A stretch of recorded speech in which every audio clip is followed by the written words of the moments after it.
you're printing with pellets that all have chopped fibers in them. Okay. Um, and it's primarily because you need that extra stiffness in the material to avoid a really large amount of warp. Um, Okay. if you can imagine a small part warping on your desktop machine, it gets just as bad at the big scale, at the large format. So you end up with parts that have like inches of warp on the bottom surface, not just a layer or two on a desktop machine.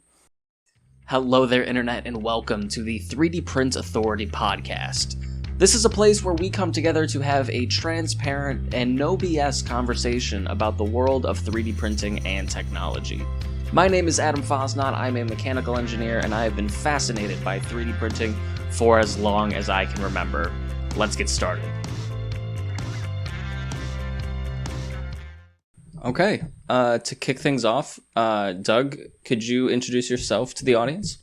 Yeah, sure. My name's Doug Costlow. I've been doing additive since about 2012. I've done it both personally and professionally at a couple of different positions I've held over the last couple of years. And it's definitely an activity I love taking part in. It's one of those things that, I love building stuff, and additive just fits with that. So I build things not only with additive, but all other methods too. So, I love design work, and I'm a mechanical engineer, so I have that background and knowledge too. Awesome. And what happened was we connected.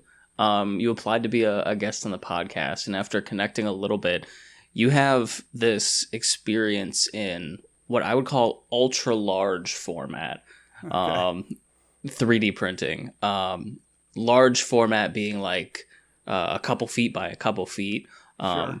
But your experience goes far outside those bounds. So I thought Yeah. it'd be so cool to feature you and get to talk about some of those nuances. But before we get there, to help the audience to get to know you a little bit better, could you share something about yourself outside of 3D printing and what you do for work? Sure. I'm a dad. I have two young sons, so they take up a lot of my time. But yeah, when I do get to have a little tiny bit of time to myself, I do enjoy doing work in additive. I get to do it every day at my job, but then I get to play with it at home too. I also enjoy occasional mountain biking when I have time, and play soccer too. So Nice, nice. I'm sure with two young sons, you don't have a ton of free time. not a lot of free time nowadays. Yeah. So you still play soccer Yeah, nowadays? even now, getting older, but recreational soccer leagues still entice me. So I get to do that every once in a while too. Nice. That question can easily come off as insulting. I apologize. But No problem. I played soccer from like the time I was 5 to like 13 or 14. It was super fun, but at that point, Yeah, that's where it stopped for me. So I'm happy and impressed that you yeah. still do it. I've played for almost my whole life, so there's a lot of love there. That's awesome. That's awesome. My older brother played soccer in college, and then kind of moved into refereeing some Sure. games for adult rec leagues and teenage leagues and that sort of thing. So it's been a part of my family, I guess you can say. Hmm. Super cool. Um, so let's focus on you and how you first got started in 3D printing back in 2012. Yeah. So 2012, even 2011 started really looking into it. Back then it was, MakerBot with the cupcake CNC. There was just these really like DIY projects with like, laser cut wood and like, a rat's nest of wiring off the side of the machine, and it just intrigued me. I hadn't heard of it before. Even though printing's been around for many years before that, I hadn't heard of it before. I really just found it as a DIY thing. Um, so really got intrigued, dug into everything I could find on the internet at that time. and found a local company that was making machines and really liked what they were building. So I ended up buying one of theirs back in 2012. Um, and it was a small desktop FDM machine, and things sort of took off from there. I used it on my own personally to, build parts for myself, build parts for friends. Then eventually I kind of got into printing for other people. I was on this website called Make XYZ. It's Okay. kind of equivalent to like a 3D Hubs, or how 3D Hubs used to be when you had individual people actually making things. Right. And I did that locally, so I had a lot of like local customers, and small businesses that were looking to do prototypes and small parts. So I did that for a few years as well. But at the same time, I was doing a lot of additive work at my job. And so I used the desktop machine, the cheap machine at home, and then I was able to use some really expensive, really nice machines at work. And I was really glad to have that opportunity to be able to be kind of dual purpose there. But from there, additive kept being something I was able to use at work and something I continued to use at home. And eventually it led me to want to join an additive company. So I actually left that job and joined a additive startup called Additive Engineering Solutions, and they were doing this ultra large format, as you would describe it, but they were doing it for tooling and things in the aerospace industry that really allows you to print these big parts and create some really unique structures with thermoplastic that really isn't possible using any other method, because of the thickness of the parts that you get from these really big printers. So then I was able to do that for a couple years, and recently took another job doing it on an even bigger machine. So I've had quite a bit of experience in the additive world. Definitely my opportunities at my various jobs have been a big jumping off point, allowing me to do it professionally. But then I've done it personally that whole time as well too, and had run the gamut of using everything all the way back in the day from like Ponter face software, all the way up to everything that's out there now for slicing and doing the work. And doing design work even now too is a whole lot easier than it was back in 2012. Yeah, yeah. Having started the podcast, I've gotten to connect with so many people that started right around that same time period in 2012, 2013. Mm-hmm. I think MakerBot had a much bigger impact on people's awareness of 3D printing than I guess I ever gave them credit for. Yeah. Like so many people started right around that time. Yeah, I feel like that was just a big, all that marketing hype that they got like opened up so many doors for people. I feel like, before then it was in the back of the lab of some of the big companies that could afford the big machines, and nobody else knew about it. Right. So it's really cool how you have kind of that gamut of experience from kind of the beginning of widespread public awareness of 3D printing, and have grown into such an industrial space. If you think back to the parts that you were making on your first printer at home, paired up with Make XYZ, I don't know if they're still around. Do you know if they're still around? I think the website still exists. Okay. I don't know what capacity they're working in anymore, but yeah, it still exists. That's fair. What types of parts were you making, and what materials were you using? Was it mostly prototypes for people? I know you did a lot of parts for like at-home projects. Yeah, it was a lot of prototypes for people that had ideas for their small businesses, or people that were trying to come up with ideas, and just they heard about 3D printing, and then they thought, I could maybe make something if I knew somebody that had a 3D printer. And at that time I was that guy.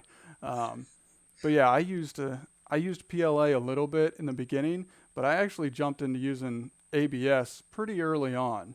The machine that I bought, a Maker Gear machine, was capable of it, and I just jumped on board with doing everything out of ABS. So I did that for a number of years.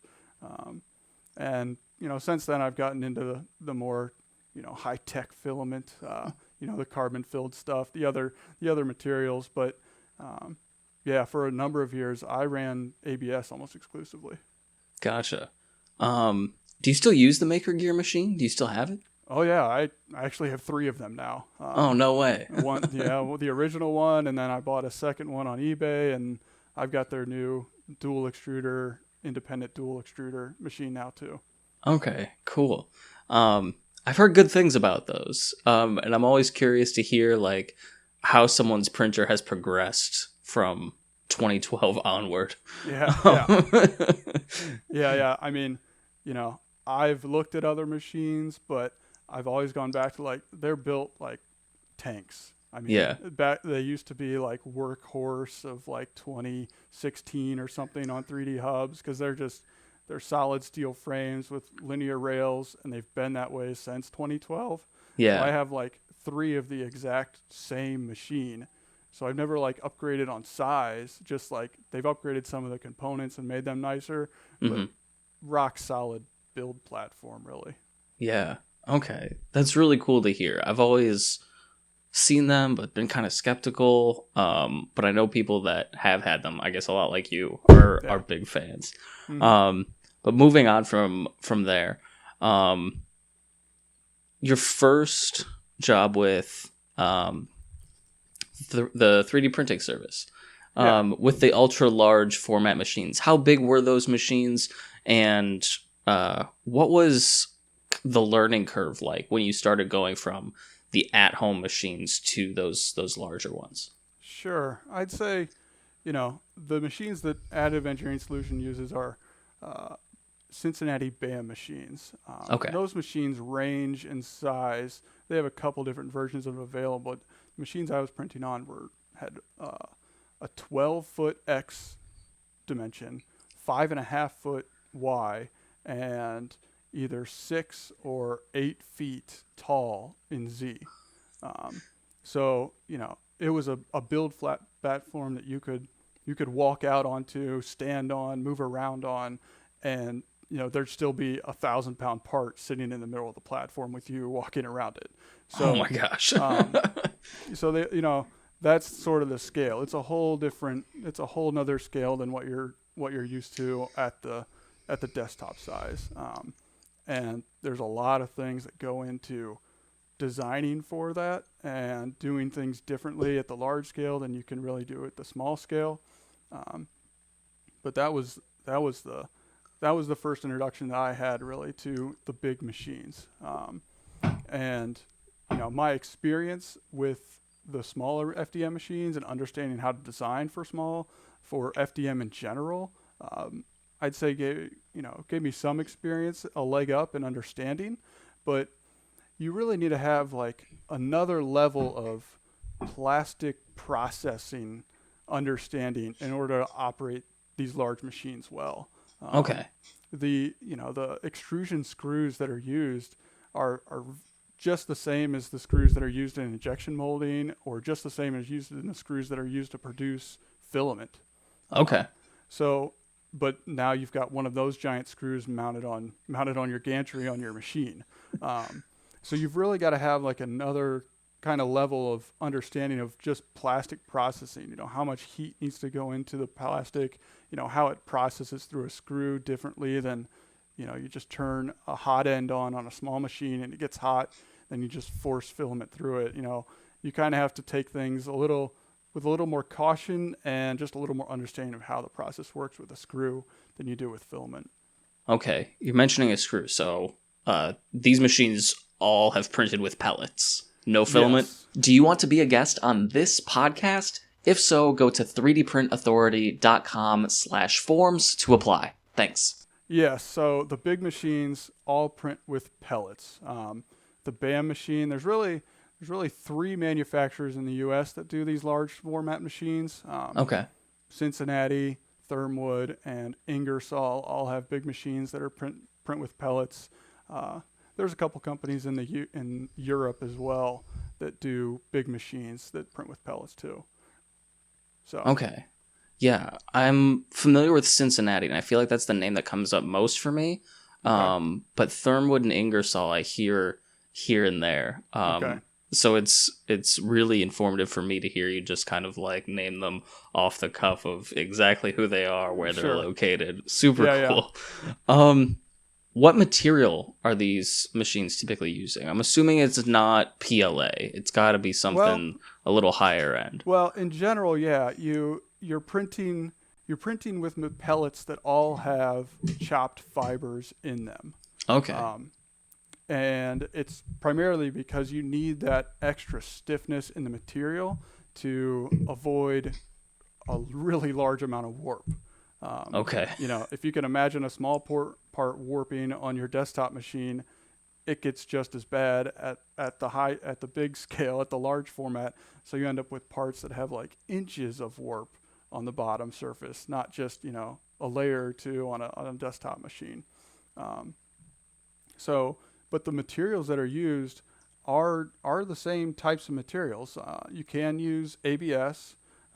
Generally, you're using that with a carbon fiber reinforcement in the pellets, and then you can also you can use PLA. And there has been a number of examples that have been printed with PLA because of its higher biodegradability. Okay. So there's been applications where that makes sense. So they're putting that into practice there. You'd still have some of the limitations of PLA from a temperature standpoint. But ABS and PLA, you can definitely still use at the big scale. But then you go up from there into, the high temperature materials that also cost a lot. Yes. But the high temperature materials range from, polycarbonate, PSU, polysulfone, PESU, and all the way up to PEI, which is Ultem, which is, the build platform that everybody's used to now, a PEI platform. But Right. that we use that material to actually print with. Okay. And that's an expensive, high temperature capable material, but we can print with it and we can get some really nice tools from that material. Definitely. I'm super excited to get into some of the more technical aspects of printing at this scale. But I don't want to get too far ahead of ourselves. Sure. What do you print at this scale? How is this useful? Are you printing like artistic living room furniture? Are you printing just large fixtures, large prototypes? What do you do with it? Yeah. So, I'd say looking at like some of the work that the Oak Ridge National Lab has done over the last couple of years gives you some of the best examples of where this technology makes sense, where it makes sense to print these giant parts. They originally started out and they've got some examples of tooling. Now, when I say tooling, that means, parts that are used to make other things. So the tooling might be a mold for a carbon fiber part. So you might lay up carbon fiber on a 3D printed tool that you printed with these large machines. It might be a machining fixture. So you put your giant printed part on a giant CNC machine and use it as a fixture to hold another part that you're cutting. There's been a lot of other examples. Oak Ridge has printed, submarine sections or a submarine in general. There's a lot of examples there too, where like as more and more people learn about what the capabilities are, more and more applications are becoming a little bit more accepted as a replacement to what might traditionally be done.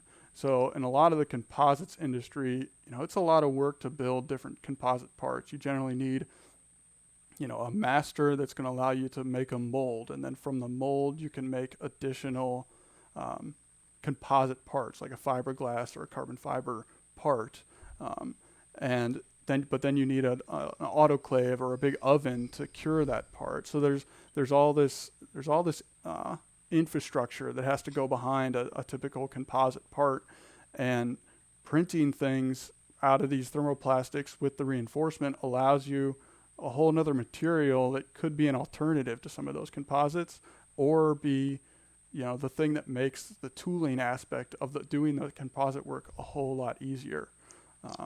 So that's been some of the biggest drivers of the industry and drivers of using these large format machines is, the cost savings you can have from, traditional tooling versus the 3D printed tooling. That's really where it comes into play, and why some of the companies have adopted it, especially in the aerospace industry.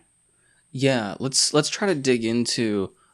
First of all, I don't know if I would really want to set foot in a normal submarine, let alone a 3D printed submarine. Sure. I just know too much about FDM prints being porous, and it doesn't sit well with me. But diving into this composite tooling application, what is it traditionally made out of, and what does that process look like? Traditional composite tooling can be made out of a number of materials. At the low end, some people might just machine layers of MDF. Okay. Some people, and that might work for a fiberglass part. You can also machine different types of foam, like more high temperature polyurethane foam that is better suited for composites. And going up from there, you machine giant blocks of aluminum that can make you tools. And even another step up from there, you would machine a metal called Invar. Okay. And that is has a very low coefficient of thermal expansion. Okay. It kind of matches carbon fiber. So that's sort of like the gold standard. That's what you're going to use if you want to do like a true production part for an airplane. You might make a tool out of Invar because it's going to expand the same as carbon fiber when you actually cure a part on it, and it's steel and it's heavy and it's going to last a while too. So thermoplastic tools that we're printing can kind of fit right in the middle of some of those technologies. It's much better than a MDF and foam. It can definitely be comparable, if not a little better than aluminum. And Invar is the gold standard. It's hard to beat that, but with the thermoplastics, the high temperature thermoplastics like Ultem and PESU, those can do the same things that Invar can do. You can use them in the same high temperature autoclave situation. So, okay, gotcha. And I guess I just wanted to kind of set the stage on why it's really useful. So it's interesting to think about the hierarchy of composite tooling and how you can go from like making a couple fiberglass parts in your garage to like making large carbon fiber parts for airplanes. When I think of machining, I usually think of relatively small parts up to like car engine size. Okay. But with like what you guys are doing, the costs are just at another level, right? Where if you have to machine a tool that's 4 feet long, that's going to be a very expensive tool. And is it fair to say that that's where 3D printing really becomes attractive for this sort of thing? I'd say, a lot of where 3D printing becomes attractive is the fact that you can print a part that's very close to the final part size and shape. Okay. In general, it's called like a near net shape part because it's just a little bit oversized, and then you're going to machine it back to that final dimension that gives you the final tolerance you need for the tool. But yeah, 4 feet and up for sure. Like I said, 12-foot machine with the BAM. Thermwood makes machines up to 40 feet long. So you've definitely got, when you can print a part that's really close to the final tool geometry and then come in and just machine the outer surface of the printed tool, that reduces how much machining time you really need. Versus like if you were going to machine an aluminum tool, generally that's done with a giant rectangular billet of aluminum. And you cut a giant square piece of aluminum whittle it down to this tiny little piece, and you end up cutting half or more of the material away in the machining operation, which just takes additional time, creates some waste, but it's really the time and the cost because of the less time that makes 3D printing attractive here. Gotcha. Okay.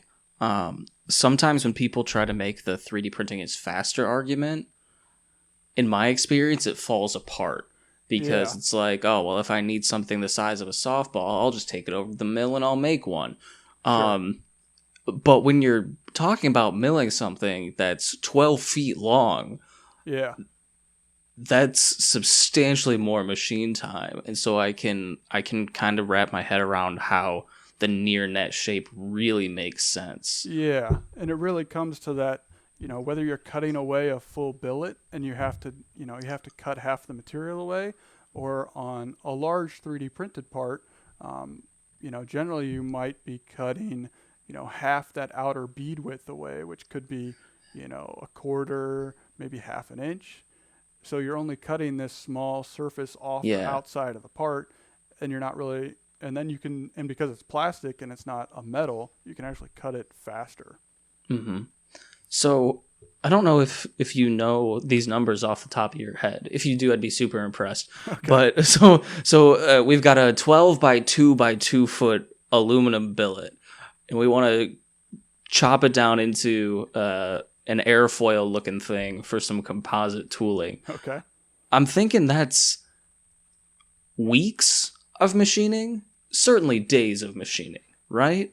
Certainly days, if not a couple weeks. I mean, there's a lot of things that go into like, lead times, and you get put in a queue. There's only so many machine shops out there that can machine giant parts like that.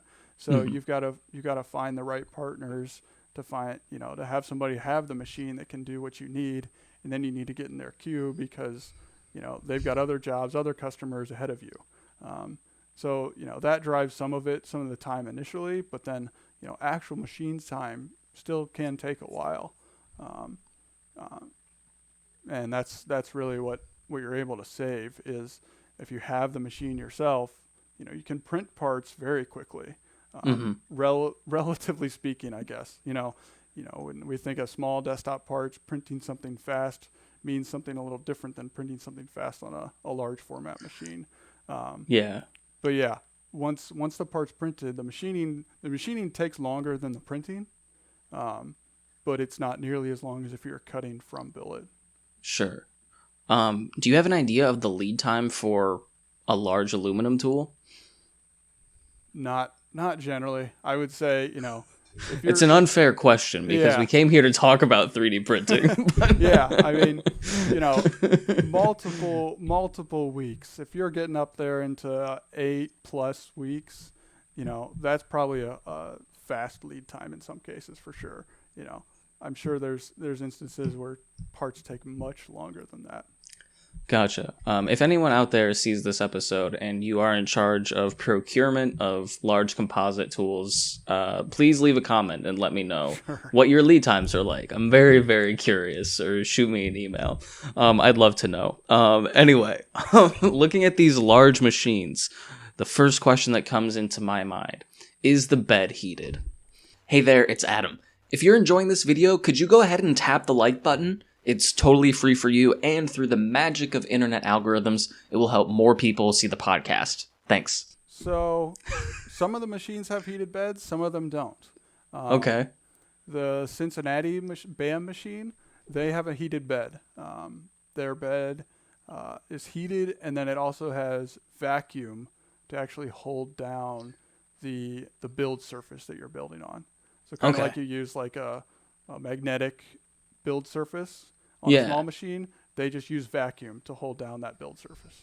The Thermoid machine does not have a heated bed, and I'm not sure about a Cincinnati or the Ingersoll machine. I think they use vacuum, but I don't know if they're heated or not. The thing about the large format machines and heated bed is, we think at the small scale, if you're going to do high temperature mill, you have to have a heated bed. There's no Right. way around it. But the thing at the large scale is there's so much heat in the single bead of material that you're putting down that you, in most cases, don't need a heated bed or even a heated envelope to do high temperature material.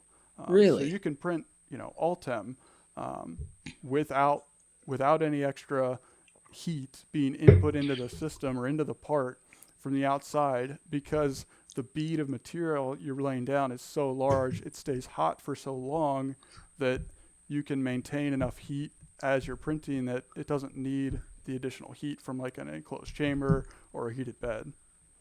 So Gotcha. that's definitely one of the advantages, and also one of the the headaches and difficulties of printing at the large scale is the heat and dealing with how much heat you actually get coming off the parts. Yeah, if you didn't have so much experience in this area, I don't know if I would believe you. Printing Ultem with no heated bed, let alone a full heated oven, seems impossible to me. Yeah, and I didn't know if I really thought that was possible at the beginning either, until I did it, and, Yeah. and it worked. So there's a whole nother scale when you're dealing with the bead size on the large format machines will go from like half-inch wide up to over an inch wide. Okay. So that compared to 0.4 millimeters. I don't know the English to metric conversion there, but and then the thickness, the layer thickness, will generally do anywhere from 150 thousandths of an inch to 250 thousandths of an inch, a quarter-inch thick beads.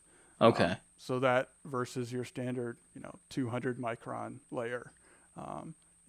That's like 6 millimeters versus 0.2 millimeters. It's an order of magnitude. Yeah, it's a whole new order of magnitude that really you have to think about, because of how much heat you get out of that bead, and that and during the printing process you need to understand that much heat has to go somewhere, and you have to give it enough time, because if on a small scale machine, you'd actually, if you printed a really small part, generally, you're going to read on a forum that you should really have your part cooling fan on, because it's, things are going to melt and start to sag on a really small part.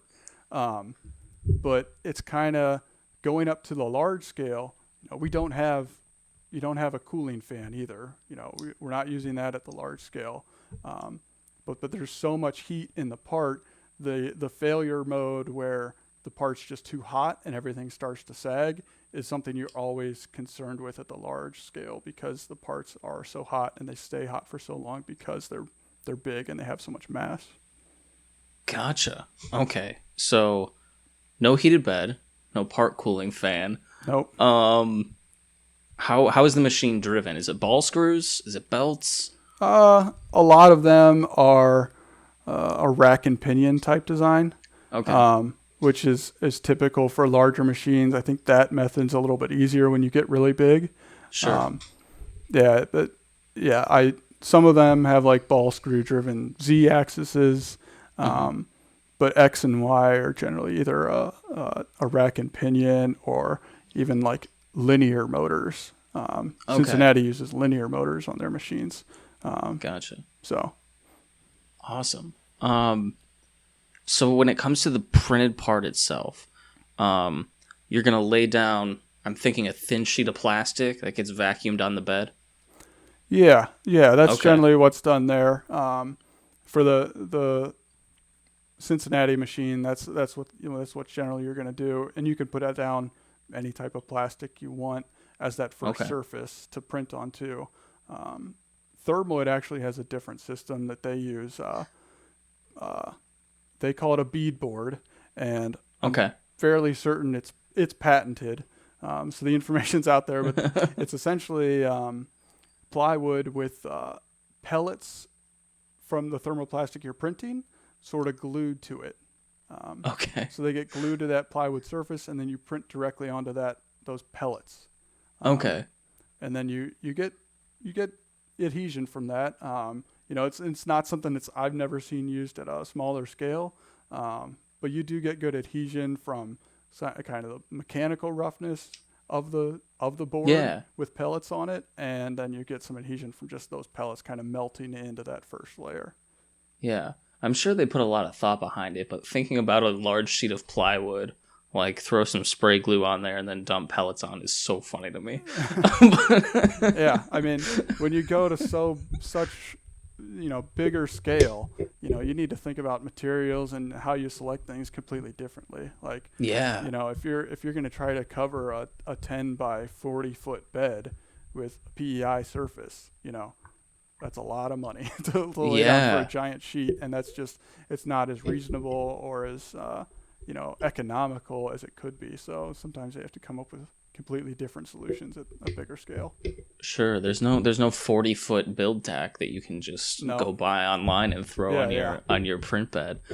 So tell us more about the parts that you can make on these machines. Overhangs, infill. What else am I missing?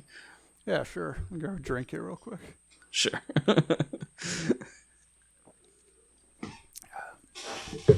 So, yeah, part design and how you have to think about it. When you think about things like overhang, infill, solid top and bottom layers, generally you're not designing and support material. You're not designing with any of those things at the large scale. Okay. So overhang angles, you can still do your typical 45 degrees. So that's what you can still do at large scale. Infill is used, but infill in the sense that you actually design the infill yourself. So you don't use like slicer generated, honeycomb infill too often, because you don't have as much control over that as you would if you design the infill yourself. Then, top and bottom solid layers, which would be real typical on a desktop scale, they take too long to print. And because it takes too long to build a solid layer with the machine, that layer would then cool too much before you could put the next layer on top of it, and you wouldn't get adherence between those two first layers. So you don't really use bottom solid layers, and you don't use top solid layers because you also can't bridge in the way you can with a small machine. It just kind of prints in air and cools as it moves. When you're laying down these giant beads, they don't cool, and they take where it might take just a second or so to cool the filament coming out of your desktop machine's nozzle and have it be hard enough and cool enough to accept the next layer on top of it. It takes minutes for large format prints to cool one layer before you can put the next layer on. So you're always thinking about how much time is it going to take me to print a layer, and how that's going to affect the design. So that's kind of why you also don't use infill, is because typically infill might take longer to print than if you design the infill yourself. So you can design your own infill, and then you can better control how long a layer time is, or the time to print one layer is. And then support structures, you can use them. It is possible, but because the material is so hot and it's going to stick to the previous layer with a reasonable amount of force, you can't use breakaway support material. And these big machines there's no big machines with dual extruder type setups either. So you only get one material. So you could do support, but you would have to cut it away with the CNC machine afterwards, or you just have to go at it with your Sawzall to cut it off. So yeah, it'd be a whole big ordeal to cut away support material. So generally it's not used, and you just try to avoid designing for something that requires support material. Gotcha. Okay. So no breakaway support material, no bridging. You don't use infill. Yeah. No infill. Yeah. Contours only. Yeah. So you're really looking at a design, a lot differently than you would a design at the small scale, where you can say, I want surfaces here, here, and here, and they're, vertical, horizontal, or at all angles on a small machine, and you can generally print it with support. You can get that surface there. On a big machine without a lot of those things, you have to really think about, how are my overhang angles are really going to affect things? How can I reorient this part to get the overhang angles to work? And then after that, like, how do I design some infill structure that's usually very sparse, so that you can print a single layer within a certain amount of time that might be 2, 3, 4 minutes, and then start the next layer after that. So you have to think about it quite a bit differently than you would at a small scale when you're not used to thinking of, the time between layers. That's not something you think about when you're running Simplify 3D. So you've never. Yeah. I know that's a whole nother thing you don't think about. But at the large scale, with the material being as hot as it is, and as much mass as it is, you really have to. That really kind of drives the whole process. Is the cooling of the material, how long that takes, and then just designing for that aspect of the process. Gotcha. You said a couple things that, as I'm trying to wrap my brain around this ultra large format printing, bridging doesn't work well, but infill is usually very sparse. How do those two things work together? Do you have a question about 3D printing? If so, I would love to answer it. Feel free to leave any questions in the comments down below, or go to 3dprintauthority.com/forms to submit your question. Thanks. So bridging doesn't work well. Yeah, because you're not going to use a solid top layer either. So okay. Yeah, so you're not going to print. You're going to print parts that don't have top or bottom layers. So they're going to be open on top and bottom, and they're going to have sparse designed infill, and then you're going to have your surface on the outside perimeter. The surface that you want to get. So there are exceptions and other ways to design things, and you can certainly do. You can get away with some things that would be typical to the small scale machines at times, but it's still dependent on that process and how much the material is able to cool between layers. But yeah, without being able to bridge, because the material, if you can think of the worst, sagging layers you've ever seen on an FDM machine, on a small FDM machine, it's just as bad on the large scale machines. It'll droop all the way down to the table and then just sit there flat on the table because the material's so hot, and it stays so hot and soft for minutes. So. So when you're looking at the critical surfaces of a model, do you position those on the sides of the machine so that when you're building up the walls of the model, that's like the solid portion? Yeah, you're doing a lot of different design work, and generally for like a tool, you want to look at that surface that you need to create, and that's kind of the only part that really matters, is you get the surface you're after. So yeah, you're putting that on the side of your model, and then you're designing everything else to kind of fit the process. Okay, interesting.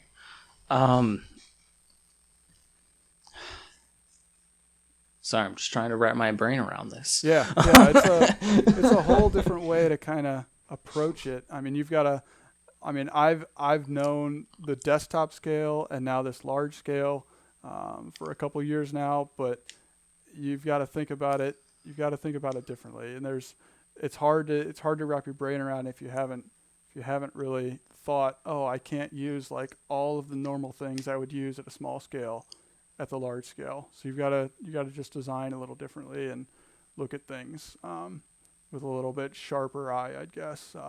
Another thing that's really important with designing parts at this large scale is always designing around the bead width that you're printing. So I know on small scale that's maybe not so important all the time. Some, you find online like little tutorials that'll say if you design around that bead width, it's a good thing because you can print faster, which makes a lot of sense. But at the large scale, it's almost a requirement to always just be designing around that bead width that you are going to print with, so that you're always supporting the material as you build up. And then, walls that are too thin or too thick, you just want to avoid that, or you just want to make them always multiples of your bead width for it to really work out. Okay. We've talked about who uses this level of 3D printing. We've talked a little bit about some of the technical aspects of these machines, and we've talked about some of the more technical aspects of the parts that you would want to make. So I want to finish up with some more high-level questions. Sure. What's the biggest thing you've printed? That I've printed? Or been on the team that you helped print? Yeah, I mean, there's been bigger stuff that I've not printed, but I have known about. I've seen stuff about. I'd say the biggest thing I've printed, I think it was on the order of like a little over 800 pounds in one part. Okay. So, I mean, that's a big part, and it's expensive too. This process is definitely not for the faint of heart when it comes to expense. You don't want to have a failure because, a failure with a high temp material, even though it's pellets and it's, cheaper per pound than filament, we still get prices up to like $20 a pound. So you don't want to mess up a part that's, $30,000 worth of material. Right. Yeah. So, but then too, the big parts that I've seen have been printed out of the cheaper material. So the ABS, Sure. ABS is not overly expensive, and the PLA can even be a little cheaper. But I'd say the biggest thing I've seen that I was really impressed by was what the University of Maine printed maybe a year or so ago. They printed a full-size boat, and not a benchy. It looked like a real boat. They mounted 2 giant outboard motors on the back of it, and it was a real boat, and it floated. They did that for the University of Maine. It was a Ingersoll machine that printed a few years ago. Okay. You'd have to Google it. I don't remember the name. That was a world record, wasn't it? Yeah, I think they had Guinness there to sign off on that too. But nice. That's probably the biggest, largest single part that I've ever seen printed. Okay, awesome. We talked so much about challenges of printing this large. When you started making that transition from small printing to ultra large printing, did anything come easier to you than I guess you expected it to? Easier. I'd say the fact that it's so large, it's not necessarily harder because it's large. Okay. Yeah, it's just because it's large, the model on your computer screen still looks the same size, but it's just larger. So once you understand, some of those rules about design and understand the process a little more, and the time that you need to give each layer, then it can really come down to designing for the small, just like design for the small scale machines. You're just applying all these different design rules or more specific design rules at a large scale than you would at a smaller scale, and then the machines generally will just run and print what you need them to print, as long as you follow all those rules. And if you don't, it'll get screwed up really fast. That's encouraging. It's not inherently harder, it's just different. Yeah, it's just understand those rules and move on. So you have a wealth of experience in 3D printing. especially in FDM, but in a broad range of FDM. What's one thing that you don't like about 3D printing? You can pick anything, any technology, any trend. Like maybe you don't like the speed, maybe you don't like the accuracy, maybe you don't like that the most popular 3D printing color is black. Maybe I can give you a minute to think about it, because this was a little off script, but... Okay.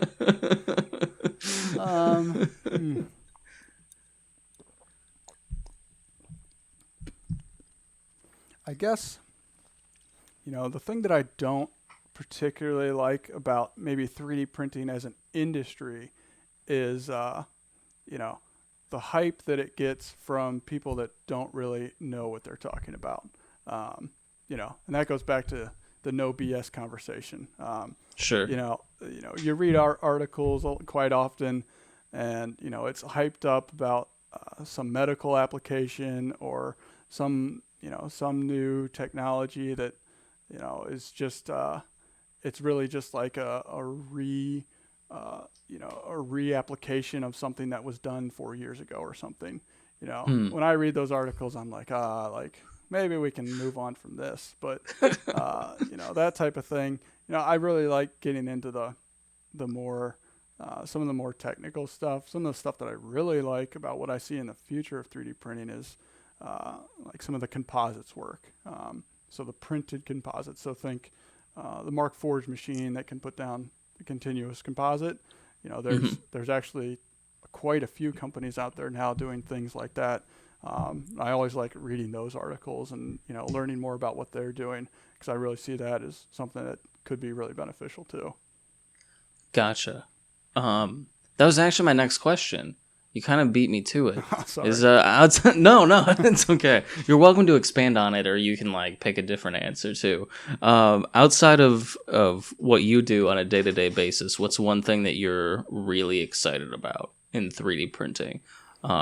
It could be a trend, a specific technology, or something that you want to see more of.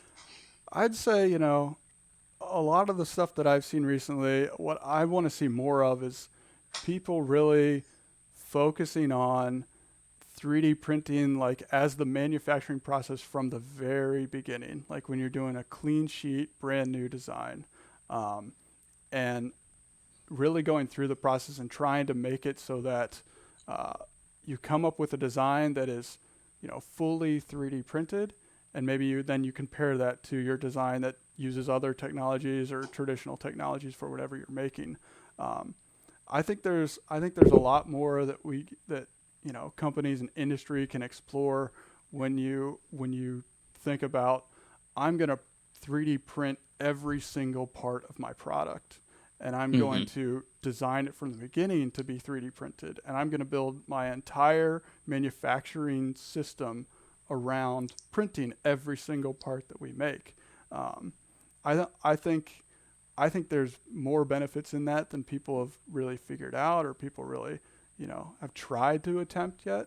And I think that's something that definitely could use some more investigation. I think when you get past a lot of the things that slow down traditional manufacturing, and when you do it yourself and you do it on a machine that doesn't require tooling like 3D printing does, you can get to a whole new level of sort of production efficiency that I don't think really people have taken advantage of yet. Yeah, I really like that answer, and I'm spinning with a lot more ideas now based on what you just said. The one thing that really jumps out to me is it's never been tried before. Yeah, and I think that's kind of the crux. Now I feel challenged. Yeah, that's kind of the crux of it. There's only so many things that you could say I'm going to print every single part, because so many things are electromechanical. So you need all the electrical aspects of it. Mm-hmm. So I'm not a proponent of printing the electronics. You see that quite often, but that's definitely still something that I feel like is still in its kind of infancy. Yeah. But if you went through and you're going to print every part, how much effort, and you're going to do a lot of the work that 3D printing would allow you to do as far as topology optimization and generative design, and Mm-hmm. you're gonna employ all of those technologies into every part you make, and you're gonna consolidate parts. So imagine a typical process. Maybe you have like 20 different parts that you're making, and you're using 3 different processes to do it. You know, Imagine now I'm going to design this down to I only need 4 3D printed parts, and I'm going to use the same process for all of them. Like how much simpler and how much quicker and more efficient that process can happen uh, can really, I think be like a paradigm shift for manufacturing if you approach it that way from the very beginning. Yeah. I guess it kind of has to be a choice. I'm usually such a champion for best tool for the job. And I think you can still employ that a little bit. Like in a complex product, you're going to need things like electronics. Some things might have to be aluminum. Yeah. But you could definitely make the choice of we are going to 3D print everything we possibly can.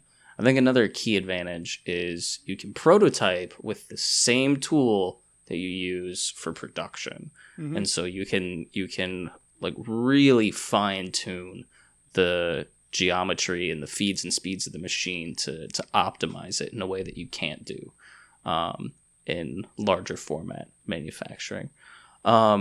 Regardless, thank you so much for taking the time to join me.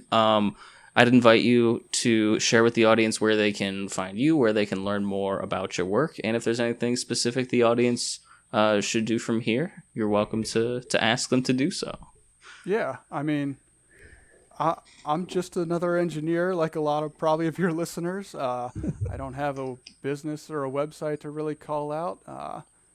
You can find me on LinkedIn. I do.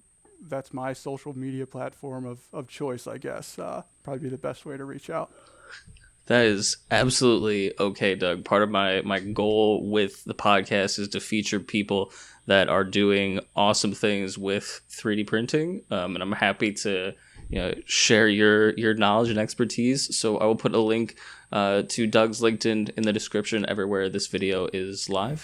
Thanks, Doug. Thank you. Thank you so much for taking the time to listen to my chat with Doug Costlow. Doug reached out and had such a unique perspective on 3D printing with machines that really aren't common for most people. And so I wanted to feature some of the amazing things he's learned over his course of experience with 3D printing, and I really hope you enjoyed it. If you haven't already, please subscribe to 3D Print Authority wherever you might be watching or listening. It only helps us grow and help spread more transparent conversations about 3D printing and technology. If you want to learn a little bit more about me and find the rest of the episodes of the podcast in one easy place, go to 3dprintauthority.com. Until next time, happy printing.